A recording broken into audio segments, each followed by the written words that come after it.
አሁን የተሰማ ሰበር መረጃ፣ አሜሪካና እስራኤል በኢራን ላይ መጠነ ሰፊ ጥቃት ሰነዘሩ።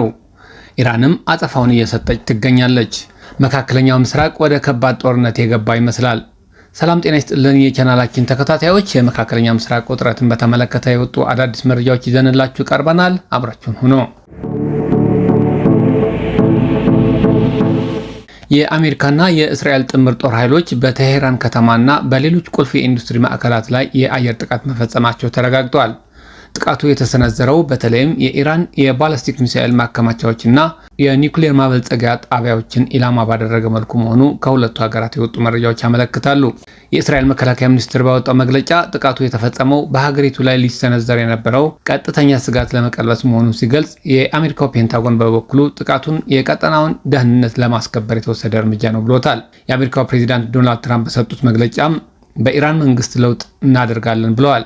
ትራምፕ አክለውም በኢራን መጠነ ሰፊ ጥቃት እየፈጸምን ነው። የኢራን አገዛዝ ሞት ለአሜሪካ ሞት ለእስራኤል እያለ ኖሯል። አሁን ግን ያ አይኖርም ብለዋል። በጥቃቱ ኢራን ክፉኛ ተሽመድምዳለች፣ ቻይናና ሩሲያ አያስጥሏትም ሲሉም ተደምጠዋል።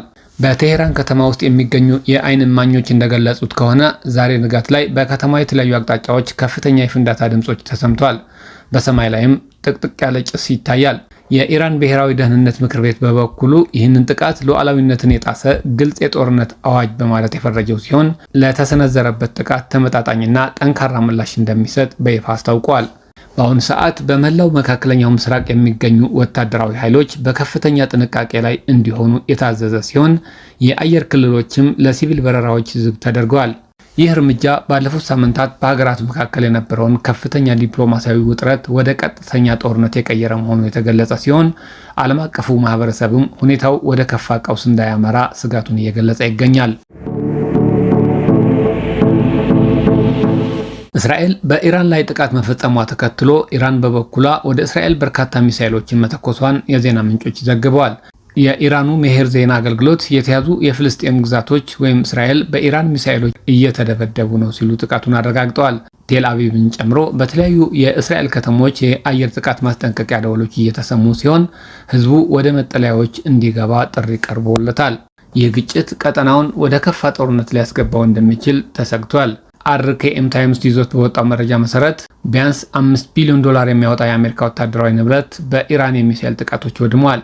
በኳታር የሚገኘው የአልኡዳድ የአየር ጣቢያ፣ በኩዌት የሚገኘው የአልሳሌም ቤዝ፣ በተባበሩት አረብ ኤሚሬት የሚገኘው የአልዳፍራ የአየር ጣቢያ፣ በባህሬን የሚገኘው የአሜሪካ 5ኛ የጦር መርከቦች ቤዝ ጥቃት ከተፈጸመባቸው ወታደራዊ ቀጠናዎች ይገኙበታል።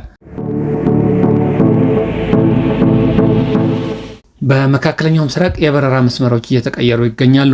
በአሁኑ ሰዓት በመካከለኛው ምስራቅ በተፈጠረው ከፍተኛ የጸጥታ ውጥረት ምክንያት የክልሉ ሰማይ በከፍተኛ ሁኔታ ተቀይረዋል። እንደ ቀጥታ የበረራ መከታተያ መረጃዎች ከሆነ አውሮፕላኖች ከተለመደው ቀጥተኛ መስመር ወጥተው ረጅምና ጥንቃቄ የተሞላባቸው አቅጣጫዎችን እየተከተሉ ይገኛሉ። ኢራን፣ ኢራቅና እስራኤል የአየር ክልላቸውን ለሲቪል በረራዎች ዘግተዋል።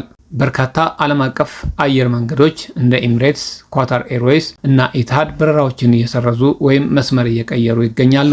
በረራዎች ተቀይረው ደቡባዊውን የሳውዲ አረቢያ መስመር እየተከተሉ ሲሆኑ የበረራ ጊዜ መራዘምና መዘግየቶች ሊኖሩ ይችላሉ ተብሏል። ወደ አካባቢው የሚጓዙ ተጓዦች የበረራ ሁኔታዎችን ከአየር መንገዶቻቸው ጋር እንዲያረጋግጡ ማስጠንቀቂያ እየተሰጠ ይገኛል። ውድ ተከታታዮቻችን በቀጠናው ያሉት መረጃዎች እየተከታተልን ወደ እናንተ የምናደርስ ይሆናል። ቻናላችንን ሰብስክራይብ በማድረግ ቤተሰብ እንድትሆኑ እየጋበዝን እንሰናበታችኋለን። ሰላም።